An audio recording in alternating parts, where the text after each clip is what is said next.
இந்த 10 வருஷத்துல மீனாட்சியோட உழைப்பு, மீனாட்சி பட்ட கஷ்டமெல்லாம் வார்த்தையில சொல்லி மாளாதியா. இந்த ஊர்ல ஆம்பளை கூட இம்புட்டு கஷ்டப்பட்டு வயக்காட்டுலயும் கரட்டு மேட்லயும் உழைச்சிருப்பானான்னு கேட்டா அது சந்தேகம் தாயா.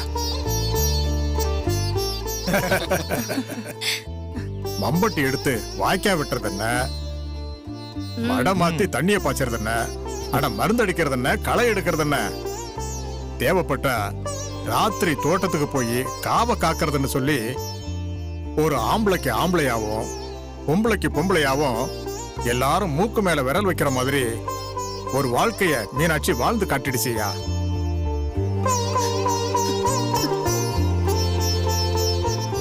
உண்மையிலேயே மீனாட்சி நம்ம ஊரை பொறுத்த வரைக்கும் ஒரு பெரிய கௌரவம் தாயா.